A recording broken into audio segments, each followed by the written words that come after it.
آج ہم جس موضوع پر بات کرنے جا رہے ہیں وہ ہے جی انٹرنیشنل ٹریڈ تھیریز۔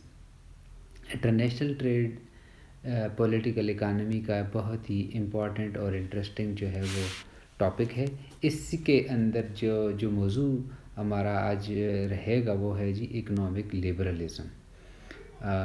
ہماری جو ہے وہ لیکچر کی آؤٹ لائن کچھ اس طرح سے ہوگی کہ ہم انٹرنیشنل ٹریڈ کو ڈیفائن کریں گے، اس کے بعد جو ہے وہ اکنامک لبرلزم ڈیفائن کیا جائے گا، اور آخر میں جو ہے وہ ہم کمپیریٹیو ایڈوانٹیج تھیوری کو ڈسکس کریں گے۔ ٹھیک ہے جی، تو چلیں سٹارٹ کرتے ہیں۔ انٹرنیشنل ٹریڈ ہے کیا؟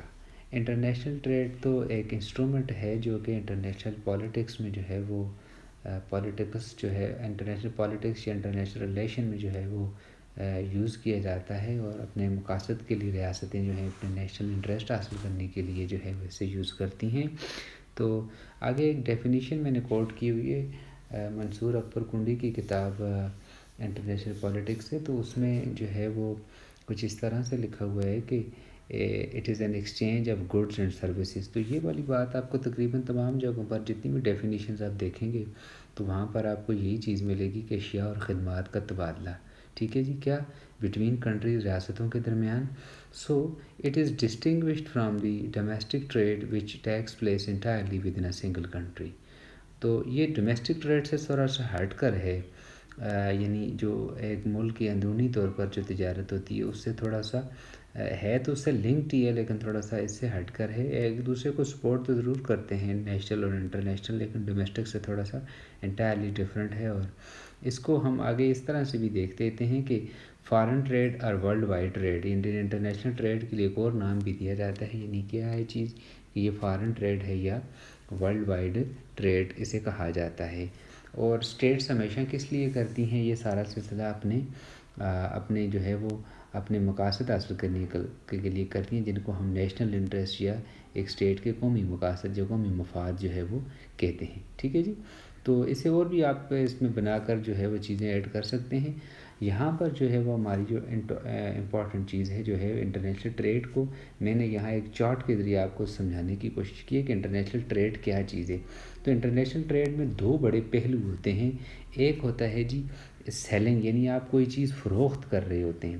ٹھیک ہے جی، آپ کوئی چیز فروخت کر رہے ہوتے ہیں، سیل کر رہے ہوتے ہیں، اور ایک کوئی چیز آپ خرید رہے ہوتے ہیں۔ ٹھیک ہے جی، بائی کرنا، خریدنا۔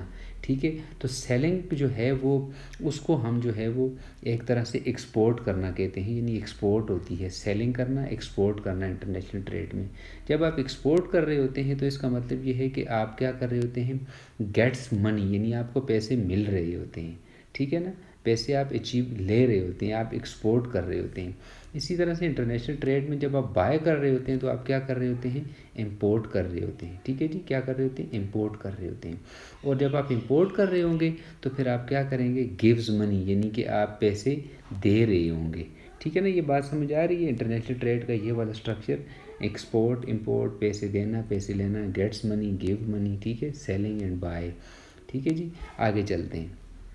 آگے اسی کے اندر جو ہے وہ بیلنس آف ٹریڈ، یعنی مطلب انٹرنیشنل ٹریڈ کے اندر ہی بیلنس آف ٹریڈ کیا چیز ہے کہ جس میں آپ امپورٹ ایکسپورٹ تو کر رہے ہوتے ہیں لیکن آپ کون سی جگہ پر ٹھہرائے جائیں گے، یعنی آپ کون سے یعنی جو ہے وہ ایریا میں جو ہے وہ رہیں گے۔ تو اس میں بیلنس آف ٹریڈ میں جو ہے وہ the first one is that کہ آپ ٹوٹل جب آپ کی ایکسپورٹ جو ہے وہ آپ کی امپورٹ سے زیادہ ہو رہی ہو، total export is more than the total import, یعنی ٹوٹل ایکسپورٹ آپ کی زیادہ ہو رہی ہو، یعنی آپ چیزیں باہر زیادہ دے رہی ہوں اور کم چیزیں آپ کے پاس آ رہی ہوں۔ تو ایسا کرنے سے کیا ہوگا؟ آپ جو ہے وہ ٹریڈ سرپلس کی جگہ پر آ جائیں گے، ٹریڈ سرپلس والے جو ہے وہ بلاک میں آ جائیں گے، یا ٹریڈ سرپلس کنٹریز میں جو ہے وہ آپ کا شمار ہوگا۔ ٹھیک ہے جی، جبکہ دوسری سائڈ پر جب آپ کی ٹوٹل ایکسپورٹ جو ہے وہ لیس ہو اور ٹوٹل امپورٹ یعنی باہر سے چیزیں زیادہ آ رہی ہوں اور باہر آپ خود کم بھیج رہے ہوں، ٹھیک ہے، تو اس صورتحال میں کیا ہوتا ہے جی کہ آپ ٹریڈ ڈیفیسیٹ کنٹری میں شمار ہوں گے، یا ٹریڈ ڈیفیسیٹ جو ہے وہ اسٹیٹس میں آپ کا شمار ہوگا۔ تو یہ بیلنس آف ٹریڈ کا انٹرنیشنل ٹریڈ میں ایک سفر رہتا ہے کہ ریاستیں جو ہے وہ کچھ ریاستیں ٹریڈ سرپلس میں ہیں اور کچھ جو ہے وہ ڈیفیسیٹ میں ہیں۔ جیسے پاکستان کی بات کریں تو یہ ڈیفینیٹلی جو ہے ٹریڈ ڈیفیسیٹ والی سائڈ پر ہی رہتا ہے اور ہمیشہ سے رہا ہے، اور باقی ممالک سے جو ہے یہ اس نے قرضے وغیرہ لیے ہیں۔ میں لیکچر جو ہے وہ اردو ورژن میں اس لیے بنا رہا ہوں کہ مجھے بہت سے لوگوں نے کہا تھا کہ سر آپ جو ہے وہ کائنڈلی اردو میں ہمیں سمجھا دیں، ہمیں زیادہ اچھے طریقے سے جو ہے وہ سمجھ آ رہی ہے. ٹھیک ہے، تو انگلش ورژن بھی میرا اس کا ہے. Thank you. آگے چلتے ہیں. آگے انٹرنیشنل ٹریڈ کو میں نے تھوڑا سا ایک اور انداز سے جو ہے وہ آپ کو بڑا کرتا ہوں اس کے لیے کہ انٹرنیشنل ٹریڈ میں جو ہے وہ شروع میں آپ نے کہا تھا نا کہ ٹریڈ سرپلس ہے تو ٹریڈ ڈیفیسیٹ ہے. جب ٹریڈ سرپلس ہے تو اس کا مطلب یہ ہے کہ یہ لوگ، یہ ممالک کیا کرتے ہیں، they want more and more of international trade. یعنی جب وہ ٹریڈ کی اس سائڈ پر رہیں گے تو وہ زیادہ سے زیادہ جو ہے وہ تجارت چاہیں گے، یعنی انٹرنیشنل ٹریڈ یا آئی ٹی جو ہے وہ زیادہ سے زیادہ چاہیں گے. جبکہ ٹریڈ ڈیفیسیٹ والے جو ہیں وہ they want less and less of international trade. میں نے لکھا ہوا want less I T minus international trade. Short cut میرے ورڈس جو کچھ آتے جائیں گے لیکچر میں تو یہ آپ ان سے جو ہے وہ بخوبی آشنا ہوں. تو want less of international trade یعنی ٹریڈ ڈیفیسیٹ جو ہے وہ کم چاہتے ہیں. جب ایسا ہوتا ہے تو آپ یہاں یہ دیکھیں کہ جو زیادہ سے زیادہ چاہتے ہیں تو وہ کس میں چلے جاتے ہیں، وہ اکنامک لبرلزم میں چلے جاتے ہیں. یعنی ان ریاستوں کو یا ان کنٹریز کو جو ہے ہم یہ کہہ سکتے ہیں کہ انہوں نے اکنامک لبرلزم کی پالیسی اڈاپٹ کی ہوئی ہے یا وہ اکنامکلی لبرلسٹ ہیں. اور وہ کنٹریز جو کہ انٹرنیشنل ٹریڈ کے حق میں نہیں ہوتے یا کم سے کم چاہتے ہیں تو وہ مرکنٹائل یا مرکنٹلزم کی جو ہے وہ جگہ پر آ جاتے ہیں یا وہ مرکنٹلسٹ کنٹری ہوتے ہیں. یعنی کم سے کم جو ہے وہ اس کو پروموٹ کرنے کے حق میں ہوتے ہیں اور کم سے کم اس کو جو ہے وہ آگے اس کو لے کر آ رہے ہوتے ہیں. تو یہ زیادہ سے زیادہ اس کو بڑھانے کی کوشش کرتے ہیں اور یہ کم سے کم اس کو بڑھانے کی کوشش کرتے ہیں. آگے ہم چلتے ہیں ہمارا ٹاپک میں. اگلا پوائنٹ ہمارا کیا ہوگا اسی جو آپ کے ذہن میں تھا اور ہماری آج کی ڈسکشن بھی جو ہے وہ اکنامک لبرلزم کی طرف آ رہا تھا. تو اکنامک لبرلزم کیا ہے، یہ 2 بلٹس میں نے اس کو ڈیفائن کرنے کی کوشش کی ہوئی ہے اور آپ گوگل پر بھی سرچ کر لیں، آپ کو یہی جو ہے ڈیفینیشن پاپولرلی مل جائیں گی. اکنامک لبرلزم، اکنامک لبرلزم کیا ہے کہ it is an economic system. Economic system ہے organised on individual lines means that the greatest possible number of economic decisions are made by individuals rather than by collective institutions or organization. یعنی ان کا عادت کم ہوتا ہے جبکہ اس میں جو ہے وہ لوگوں کو جو ہے وہ پرائرٹی جو ہے وہ ان کی اہمیت جو ہے ان کو فیصلہ سازیوں میں، معاشی جو ہے وہ فیصلے کرنے میں یہ ان کی جو ہے وہ ریشو جو ہے وہ زیادہ ہوتی ہے یا وہ فری ہوتے ہیں یا وہ زیادہ ہوتے ہیں. ٹھیک ہے، اکنامک لبرلزم جو ہے وہ فری مارکیٹ کی بات کرتی ہے، فری مارکیٹ سے جو ہے وہ ایسوسیٹڈ ہے. فری مارکیٹ کو بھی کسی لیکچر میں کور کریں گے. یہ ٹرمز سے گھبرانا نہیں ہے، ہم 1 بائی 1 ان ٹرمز کو انشاءاللہ جو ہے وہ اپنے لیکچرز میں دیکھتے رہیں گے. اور پرائیویٹ اونرشپ کی بات کرتی ہے، کس کی، کیپٹل ایسٹس کی. یعنی فری مارکیٹ پرائیویٹ جو ہے وہ اونرشپ کی بات کرتی ہے. اور ہسٹوریکلی اگر دیکھا جائے تو یہ جو ہے اکنامک لبرلزم مرکنٹلزم کے اوپر ہمارا نیکسٹ لیکچر آ رہا ہے. ٹھیک ہے، اس میں اس کو زیادہ اچھے طریقے سے ڈیفائن ہم کریں گے. تو اکنامک لبرلزم جو ہے وہ رسپانس ہے مرکنٹلزم کا، یعنی الٹ ہے یا اس کے اگینسٹ آئی تھی. مرکنٹلزم یہاں میں نہیں ایکسپلین نہیں کروں گا لیکن بتا دوں کہ 15 سینچری اپ ٹو 18 سینچری یہ چھایا رہا اور ریکارڈو اور یہ سارے لوگ جو ہیں وہ اس طرح سے. تو آگے دیکھتے ہیں نیکسٹ میں ہمارا پوائنٹ کیا ہے اکنامک لبرلزم کے ساتھ. اکنامک لبرلزم جو ہے وہ اس کو میں نے اس انداز سے لیا ہوا ہے کہ اٹ آلسو کنٹریکٹس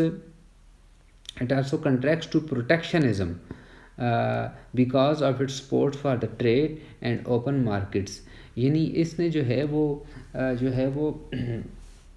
پروٹیکشنزم کے خلاف کام کیا. اور اب بھی میں نے بریکٹ میں لکھا ہوا نا، ٹرمپ کی پالیسی یہ تھی کہ اس نے اپنی چیزوں کو پروٹیکٹ کیا اور اس طرح کے کچھ قوانین سازی کروا دی اپنی کنٹری میں کہ جو ہے ان کی چیزیں محفوظ رہیں، اور اس طرح سے کچھ اور ایسے لاز وغیرہ بنا دیے کہ ان کی مارکیٹ جو ہے وہ ڈسٹرب نہ ہو اور ان کی چیزیں جو ہیں وہ پروٹیکٹڈ رہیں.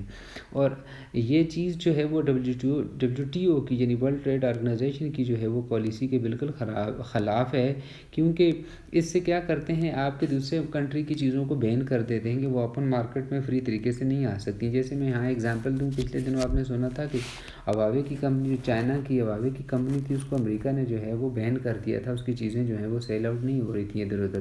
تو یہ WTO کی پالیسی کے اگینسٹ ہے کہ آپ کیا کرتے ہیں کہ اس میں وہ لگا دیتے ہیں. تو یہ کیا ہے کہ اکنامکلی لبرل ہونے سے آپ کو دور کیا جاتا ہے. ایڈوانس ڈیورنگ انلائٹنمنٹ رہا, اور 16 سینچری کا میں نے لکھا ہوا ہے کہ opposed mercantilism as opposed by Adam Smith, اور منیمل گورنمنٹ انٹرفیرنس ہوتی ہے مارکیٹ اکانومی اور نو ٹیرف ایٹسٹرا. یعنی کہ گورنمنٹ جو ہے وہ اس کی جو انٹرفیرنس ہوتی ہے اس میں مارکیٹ کے حوالے سے, مارکیٹ اکانومی وہ بہت کم ہوتی ہے, نہیں نہ ہونے کے مترادف ہے, اور کمپنیوں کو, لوگوں کو فائدہ ملتا ہے, اور لبرل ایک سلسلہ ہوتا ہے, اور لوگ پیسے لگاتے ہیں اور معاشی طور پر جو ہے وہ اپنا سٹیٹس جو ہے وہ بحال کرنے کی یا اچھا کرنے کی کوشش کی جاتی ہے. اور آگے لکھا ہوا ہے کہ if everyone is left to his own economic device instead of being controlled by the state, the result would be a harmonious and more equal society of ever increasing prosperity. یعنی کیا ہے کہ اکنامک ڈیوائس اچھے طریقے سے اوپر آتا ہے, اور لوگ جو ہیں وہ بہتر طریقے سے جو ہے اسٹیٹ کو کنٹرول کر رہے ہوتے ہیں, ہارمونیس طریقے سے کام ہو رہا ہوتا ہے, اور پراسپیرٹی جو ہے وہ تقریباً اسٹیٹ جو ہے وہ اس میں آ رہی ہوتی ہے, اور ہر ایک کے لیے اچھے رزلٹ لے کر آ رہی ہوتی ہے یہ. اور اس طرح سے جو ہے جو اکانومی مینیج ہوتی ہے اس اکانومی کو ہم جو ہے وہ لبرل اکانومی کہتے ہیں. ٹھیک ہے, آگے چلتے ہیں. اکنامک لبرلزم کے بارے میں مزید کہ جو ہے وہ one of the view on the advantage of international trade. یہ لوگ جو ہیں انٹرنیشنل ٹریڈ کو پروموٹ کرنے کی بات کرتے ہیں, انٹرنیشنل ٹریڈ کو ایڈوانٹیج دینے کی بات کرتے ہوتے ہیں, اور اس کو پھیلانے کی بات کرتے ہیں, اور یہ over all welfare of the society جو ہے اس کے لیے بہت بہتر جو ہے وہ رزلٹ لے کر آ رہی ہوتی ہے. یہ سپورٹ کرتی ہے, یہ فیور کرتی ہے فری ٹریڈ کو, اور منیمم ریسٹرکشن یعنی کوٹا اور یہ باقی چیزیں جو ہیں وہ جو اس کے راستے میں رکاوٹیں ہیں ان کے خلاف بات کر رہی ہوتی ہے.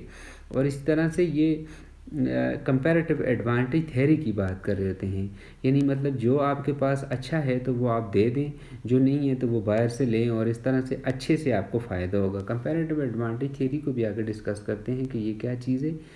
آپ کے ضرور ذہن میں سوال ہوا ہوگا کمپیریٹیو ایڈوانٹیج تھیوری. یہاں میں نے ایکسپلین کرنے کی کوشش کی ہے کہ it is developed by Adam Smith and David Ricardo in 18 century. یعنی یہ جو کمپیریٹیو ایڈوانٹیج تھیوری تھی اس کو ایڈم اسمتھ, اور یہ بڑے نام ہیں 18 سینچری میں اکنامکس میں اور پولیٹیکل اکانومی کے حوالے سے دیکھا جائے تو ڈیوڈ تو فاؤنڈر ہے اس کانسیپٹ کا, ڈیوڈ ریکارڈو. تو ریکارڈوز کی آرگومنٹ میں نے یہاں کوٹ کر کے لکھے ہوئے ہیں کہ there are gains from trade if each nation specialises completely in the production yes, that there are gains from trade if each nation specializes completely in the production of the goods in which it has a comparative cost advantage in producing, and then trade with the other nation for the other good. یعنی اس کا مطلب یہ ہے اس line کا کہ جس چیز میں آپ کے پاس بہتر یعنی آپ کی صورتحال ہے, آپ اس میں اکنامکلی بڑے اچھے جا رہے ہیں, امپرووڈ ہیں اور بہت اچھے جا رہے ہیں, تو آپ کو اس میں ایک طرح سے کمپیریٹیو کاسٹ ایڈوانٹیج حاصل ہے, اور آپ اسی چیز کو جو ہے وہ دے رہے ہوتے ہیں, اور اس سے جو ہے وہ دوسرا. اسی آدمی نے اپنی کتاب میں جو ہے وہ ایگزامپل دی ہوئی ہے. میں اپنی ایگزامپل بھی آپ کو ساتھ بتاؤں گا, اور پہلے اس کتاب والی ایگزامپل سے آپ کو سمجھانے کی کوشش کروں کہ پرتگال اور انگلینڈ کی اس نے ایگزامپل دی ہوئی ہے وائن اور کلاتھ والی, یعنی ریکارڈو نے جو دی ہوئی ہے. یعنی ایک ملک کے پاس وائن ہے اور دوسرے کے پاس کلاتھ میں جو ہے وہ خود کفیل ہے, تو وہ ایک کو وائن اپنی جو ہے خود کفیل ہے تو اس سے کلاتھ لے گا اور وائن دے گا, اور جس کے پاس کلاتھ ہے تو کلاتھ اس کو دے گا اور اس سے وائن لے گا. ٹھیک ہے, نیچے جاپان اور سعودی عربیہ کی میں نے ایگزامپل لکھی, ان کے ساتھ ہی نیچے کار اور آئل لکھا ہوا ہے. اس کا مطلب یہ ہے کہ جاپان جو ہے وہ کاریں بنانے میں بڑا جو ہے وہ سفیشینٹ ہے اور بڑا جو ہے وہ آگے جا رہا ہے, تو وہ کیا کرے گا, کاریں جو ہے وہ دے گا. ٹھیک ہے جی, یعنی کاریں جو ہے وہ ایکسپورٹ کرے گا کس کو, سعودی عربیہ کو, کیونکہ سعودی عربیہ کے پاس جو ہے وہ آئل کی زیادہ پیداوار ہے. ایسے نہیں ہو سکتا ہے. ہاں, اگر جاپان جو ہے وہ کاروں میں تو بڑا اچھا جا رہا ہے، لیکن جاپان جو ہے وہ یہ کہے کہ میں اپنے ملک میں جو ہے وہ تیل کی پیداوار کے لیے کام کرتا ہوں، تو اس کو جو ہے وہ تیل نکالنا، تیل کی انڈسٹری پہ کام کرنا جو ہے وہ مہنگا پڑے گا۔ اسی طرح سے سعودی عربیہ کو کار کی انڈسٹری کے حوالے سے جو ہے وہ بہت ہی مہنگا پڑ جائے گا۔ تو کمپیریٹیو ایڈوانٹیج تھیوری یہ کہتی ہے کہ جو آپ کے پاس بہتر ہے وہ آپ دوسرے ملک کو جو ہے وہ دے رہے ہیں، اور کمپیریٹیولی اس سے، یعنی مثال کے طور پر سعودی عربیہ جو ہے وہ کاریں بناتے ہیں، 5 لاکھ میں ایک کار بناتا ہے، ٹھیک ہے جی، اپنے ملک میں بناتا ہے، تو وہ بجائے 5 لاکھ میں بنانے کے وہ 2 لاکھ میں باہر سے بھی لے سکتا تھا، ٹھیک ہے جی، یا 3 لاکھ میں لے سکتا تھا، 2 لاکھ بچا سکتا تھا، اور ایسا کر سکتا ہے کیونکہ وہ تیل کو یوٹیلائز کر کے وہ چیز جو ہے وہ حاصل کر لے گا۔ تو جاپان اور سعودی عرب اور اسی طرح سے وائن اور اس کی اگزامپل اور بہت سی اگزامپل ہیں۔ تو نیچے میں نے لکھا ہوا ایکسپورٹ اور امپورٹ۔ ایکسپورٹ کیا، اسی کے اندر کہ آپ وہ چیز، یعنی وہ چیز ایکسپورٹ کر رہے ہیں جس کا آپ کو کمپیریٹیو ایڈوانٹیج ہو رہا ہوتا ہے، ٹھیک ہے جی، اور وہ چیز امپورٹ کر رہے ہوتے ہیں، لے رہے ہوتے ہیں جس کا آپ کو کمپیریٹیو ڈس ایڈوانٹیج ہوتا ہے، ٹھیک ہے نا۔ تو اس کے فالوور جو ہیں وہ اس کے ریکارڈو کے جو فالوور ہیں، اس کا جو ہے وہ مین کراؤسز ہے، اس نے سپورٹ کیا تھا اس کی آئیڈیا کو، اور کہ فریڈم آف ٹریڈ ہونی چاہیے اور پروٹیکشنزم جو ہے وہ ایک تھریٹ ہے۔ اس کے اوپر بہت سی بات ہو سکتی ہے، لیکن یہاں یہ اگزامپل تو آپ کو اس کے کنسیپٹ سمجھانے کے لیے سفیشینٹ ہیں۔ Thank you. اگر کوئی اور سوال ہو تو آپ ضرور کمنٹس میں لکھیے گا۔ نیکسٹ لیکچر جو ہے ہمارا ہے وہ مرکنٹلزم کا ہے۔ شکریہ۔